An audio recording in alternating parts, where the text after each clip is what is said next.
पर बात जो है वो नहीं सुनी गई।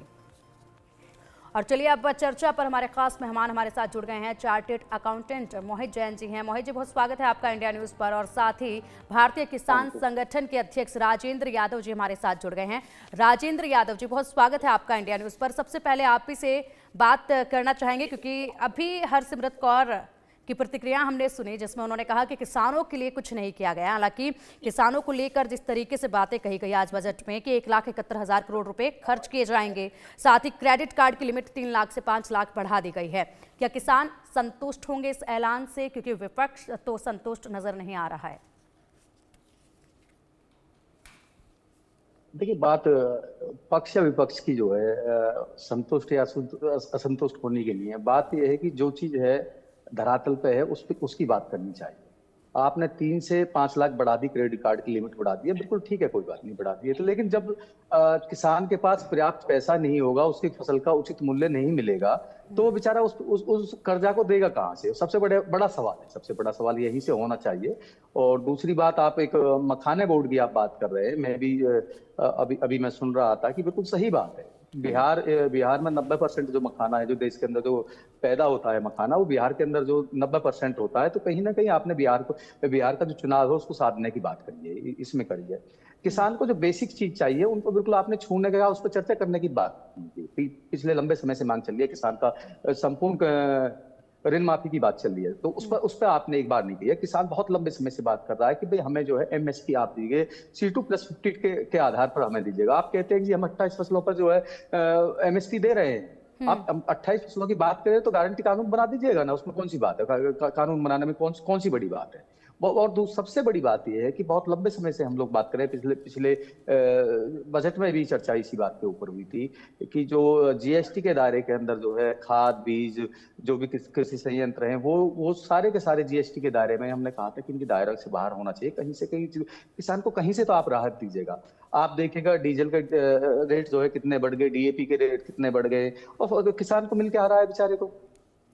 किसान को तो कुछ भी नहीं मिल रहा ना, वो तो वहां का वही है जहां आपने छोड़ रखा था। आप एक तरफ कहते हो, माननीय प्रधानमंत्री जी ने कहा था कि मैं 2022 में जो है किसान की आय जो है हम लोग दुगनी कर देंगे, तो वो कोई एक फॉर्मूला अगर आपके पास हो तो वो बता दीजिएगा।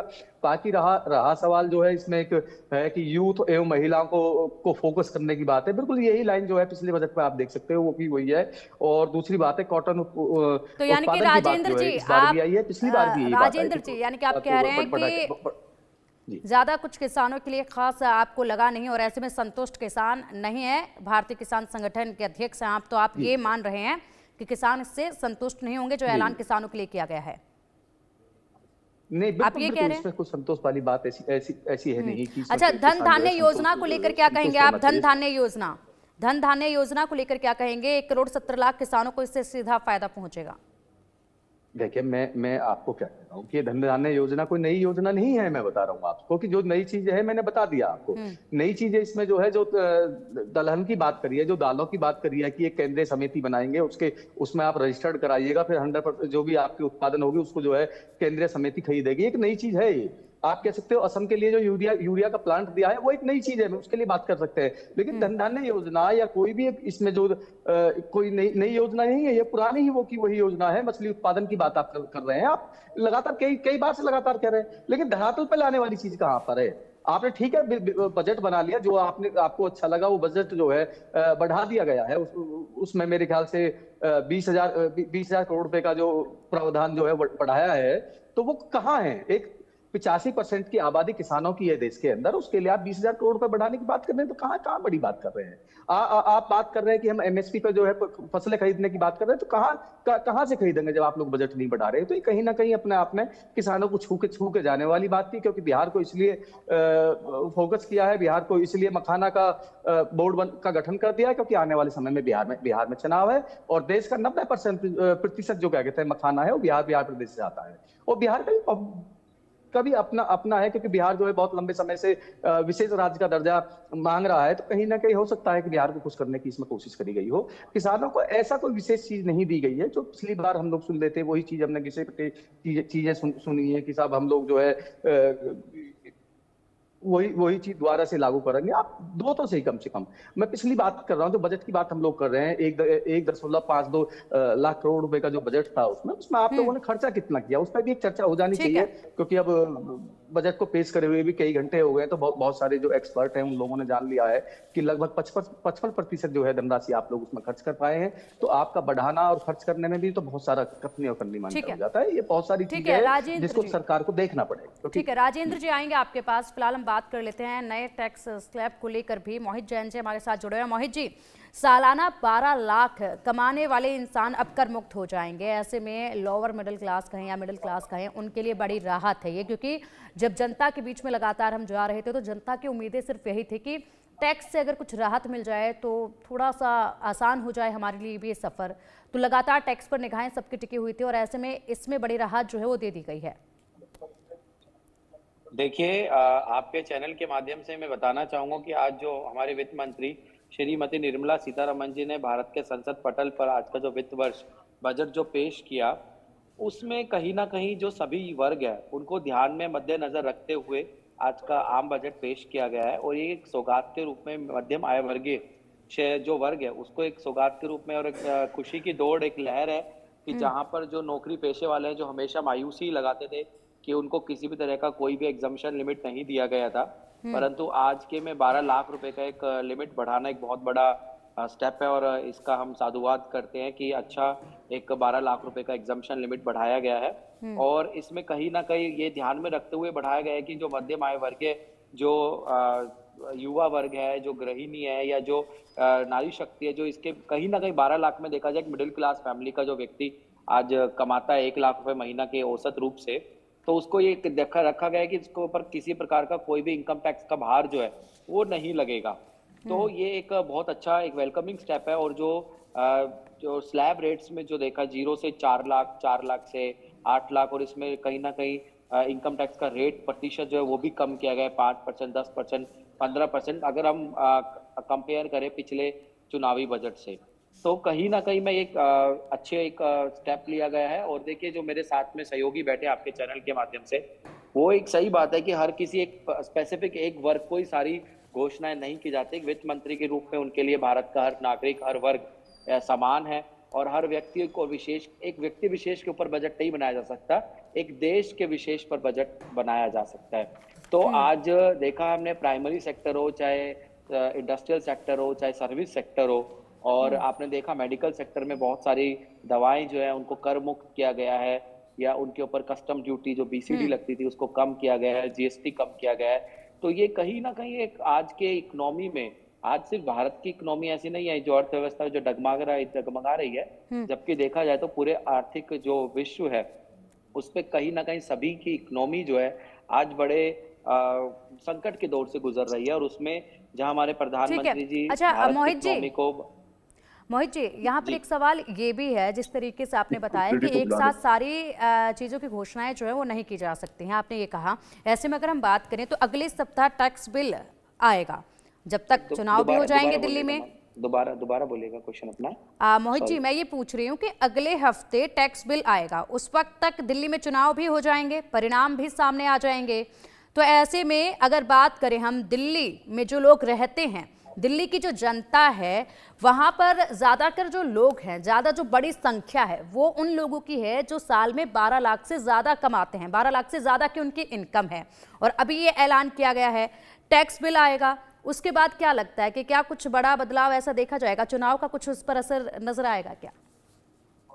देखिए, जो आज स्लैब रेट जो चुनावी नहीं, जो स्लैब रेट जो आज वित्त मंत्री जी द्वारा आखिरी में बजट के अंतिम दौर में रखे गए हैं, तो वो कहीं ना कहीं मैं मानता हूं कि चुनाव को मद्देनजर, दिल्ली के चुनाव को मद्देनजर रखते हुए रखे गए हैं। बट अभी इसमें ये तो ट्रेलर है, आई थिंक मैं समझता हूँ पिक्चर अभी आनी बाकी है, क्योंकि बिल्कुल इनकम टैक्स तो कैसी पिक्चर वो आ सकती है?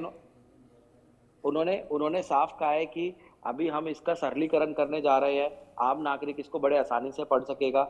और कहीं ना कहीं इसको और सिंप्लीफाई करने के कगार पे हमारे वित्त मंत्री जी हैं कि जो, ताकि देखा जाए तो अन्य देशों का भी अगर इनकम टैक्स अगर उठाया जाए या उनके वहां का कोई भी कर उठाया जाए तो बड़ा सिंप्लीफाइड होता है। तो कहीं ना कहीं उसी को मद्देनजर रखते हुए, ताकि आम नागरिक भी इसको आराम से पढ़ सके और अपनी जो भी दुविधा है उसको सही तरीके से समझ सके और सुलझा सके। तो अभी जो डीटीसी जिसको हम बोलते हैं, direct tax code, income tax bill जो आने वाला है, simplified version of income tax हम कह सकते हैं, तो वो अभी आने में मुझे लगता है 7 से 10 दिन लगेंगे। कहीं ना कहीं 7 से 10 दिन में वो आ जाएगा। बट अंतिम दौर में जैसे जो रिलीफ दिखाई गई, घोषणाएं की गई, तालियां बटोरी गई, और कहीं ना कहीं आपके चैनल पे हम जब बैठते थे कभी ना कभी, तो कोई आप किसी को जोड़ते थे, वो कहता था कुछ नहीं मिला हमें तो बजट में, कोई डिडक्शंस नहीं बढ़ी, कुछ नहीं बढ़ा। हालांकि डिडक्शन का दौर तो खत्म हो चुका है, क्योंकि वित्त मंत्री जी ने पिछले 3 बजट से ओल्ड रिजाइम और न्यू रिजाइम, 2 रिजाइम ला दिए। न्यू में कोई डिडक्शन नहीं है, ओल्ड को ऐसे ही रखा गया है। तो मैं ऐसा मानता हूँ कि न्यू रिजाइम में डिडक्शन नहीं, तो उसमें बढ़ाया भी नहीं है। हालांकि स्लैब रेट्स का इतना बड़ा फासला बढ़ाना, 5 लाख रुपए का, 7 लाख रुपए पिछले साल था, उसको 5 लाख बढ़ा के 12 लाख रुपए करना, और नौकरी पेशे वालों के लिए 13.5 लाख रुपए, 12,75,000 रुपए करना, अपने आप में एक बहुत बड़ा स्टेप है। और एक इससे कहीं ना कहीं आज नौकरी पेशा वर्ग वाला, उसमें खुशी की दौर है, लहर है कि हाँ हमें, क्योंकि देखिए सबसे बड़ी बात क्या है कि जो जितना पैसा कमाता है उसको टैक्स देने में दिक्कत नहीं है, क्योंकि वो उतना ही पैसा कमा रहा है। दिक्कत कहाँ आती है? जो मध्यम वर्गीय आय वाला व्यक्ति है, वो उसके पास जीएसटी सबको पे करना है, मुझे भी पे करना है, आपको भी पे करना है, और एक गरीब निम्न तबके के व्यक्ति को भी पे करना है। बट दिक्कत कहाँ होती है? जब वो इनकम टैक्स पे करने जाता है तो उसको सबसे बड़ा दिक्कत होती है कि मुझे ये वाला टैक्स भी पे करना पड़ेगा, क्योंकि मैं कमा रहा हूँ, मेरे में उसमें सरकार की भागीदारी है कमाने के लिए। तो वो कहीं ना कहीं 12 लाख रुपए, अगर 12 लाख को आप औसतन निकाले तो लाख रुपए महीना हो गया। तो लाख रुपए महीने में इस महंगाई के दौर में अगर कोई व्यक्ति कमा रहा है और उसको टैक्स मुक्त कर दिया जाए, तो उसके लिए एक बहुत राहत की खबर है। ठीक है मोहित जी, और आपने अभी कहा पिक्चर अभी बाकी है, तो एक तस्वीर अगर आप सोचते हैं जिस तरीके से टैक्स बिल आएगा, तो उसमें क्या कुछ बड़ा हो सकता है? इसको लेकर कुछ आइडिया, कुछ अंदाजा आप लगा सकते हैं क्या? देखिए, उसमें सबसे बड़ी बात क्या होगी, जो असेसमेंट्स होती हैं, इनकम टैक्स असेसमेंट, यदि आपने आय छुपाई अपनी, या उसके ऊपर टैक्स पे नहीं करा, या किसी प्रकार के सरकार के इनकम टैक्स डिपार्टमेंट की तरफ से कोई कार्यवाही शुरू की गई है, तो उसमें बहुत लंबा प्रोसेस लग जाता है। क्योंकि जब अगर आप प्रधानमंत्री जी का भी अगर अभिवादन सुनेंगे, जब उन्होंने 3 साल पहले कहा था, तो उन्होंने कहा था कि मैं न्यायपालिका को सबसे पहले पायदान पे लाके खड़ा करना चाहता हूँ, जहां पर बहुत सारे जो इनकम टैक्स केसेस पेंडिंग है या सिविल केसेस पेंडिंग है, सुप्रीम कोर्ट में कोई जजमेंट आने में पुश्तें निकल जाती हैं, सालों निकल जाते हैं, और वो लड़ते ही रहते हैं। तो उसको चाहते हैं कि हम मैक्सिमम गवर्नेंस के तौर पे हम लेके जाए और जल्दी से जल्दी हम उसके जजमेंट्स निकालें। तो कहीं ना कहीं इसका इफेक्ट आपको इनकम टैक्स में भी देखने को मिलेगा कि आज जो इनकम टैक्स में केसेस है वो बहुत टाइम लग जाता है उनको सॉल्व करवाने में, और उनके जजमेंट आने में बहुत टाइम लगता है। तो एक सबसे बड़ा स्टेप ठीक है मोहित जी, आएंगे आपके पास। फिलहाल हमारे साथ एक और मेहमान जुड़ गए हैं, पूर्व joint secretary IMA doctor Naresh Chawla ji हमारे साथ हैं। नरेश जी, बहुत बहुत स्वागत है आपका इंडिया न्यूज पर। फिलहाल हम बात कर रहे थे नरेश जी यहाँ पर जिस तरीके से टैक्स बिल को लेकर अभी जो बड़ी राहत दे दी गई है, 12 लाख कमाने वाले सालाना जो लोग हैं उनको कर मुक्त कर दिया गया है, उनके लिए बड़ी राहत है। लेकिन अभी जिस तरीके से मोहित जी कह रहे थे कि ये तो ट्रेलर था, पिक्चर अभी बाकी है, क्योंकि अगले हफ्ते टैक्स बिल पेश कर दिया जाएगा, उस वक्त काफी कुछ देखने को मिलेगा, तो उस पर हम चर्चा कर रहे थे। इस पर आप क्या मानते हैं? देखिए पिंकी, मैं स्पष्ट कहूंगा, जो स्लैब बढ़ाई है 12 लाख की, no doubt it is very very good. It will help practically everyone, not only the salaried people, other people also, businessmen also, everyone it will help. Coming on the so-called the medical part, the health part, हमें जो उम्मीद करते हैं कि health outlay, budgetary outlay बढ़ना चाहिए, वो ज्यादा बढ़ नहीं रहा है। दूसरी बात एक्सट्रीमली इंपॉर्टेंट कि छुटपुट रिलीफ मिला है 36 दवाइयों को, जो एंटी कैंसर ड्रग्स को कस्टम ड्यूटी फ्री की गई है, अप्रिशिएबल है। नंबर 2, जो 200 अस्पताल कैंसर हॉस्पिटल्स जो डिस्ट्रिक्ट हॉस्पिटल में खोले जाएंगे, अच्छी बात। तीसरी बात, कुछ मेडिकल सीटें 10-20 हजार बढ़ाने की बात की गई है, अच्छी बात। But this is not sufficient. आपने देखा होगा जब कोविड के दौरान जब 38,000 रुपीज रिजर्व किया गया था वैक्सीन के लिए, वो एक पॉजिटिव हेल्थ स्टेप था। उसके बाद वो कोविड के बाद बीमारियां थोड़ी बढ़ी हैं, जो तकलीफें थोड़ी बढ़ी हैं, आम आदमी राहत मांगता है, उसको चाहे वो सरकारी अस्पताल जाए तो उसको वहां राहत मिलनी चाहिए। कुछ ड्रग्स पे ड्यूटीज और कट डाउन करनी चाहिए, हॉस्पिटल्स की हालत सुधरनी चाहिए, डिस्पेंसरीज की हालत सुधरनी चाहिए। जो हेल्थ प्रायोरिटी हम समझते हैं मेरे देश में, जिसको कि 47 तक विकसित देश बनाया जाने की कोशिश की जा रही है, हमारे हिसाब से health should get A top priority. ठीक है, बिल्कुल नरेश सर, बिल्कुल आपने यहाँ पर कम से कम, बिल्कुल नरेश सर, आपने यहाँ पर हेल्थ, जी Pinky, sir let me complete please. जी जो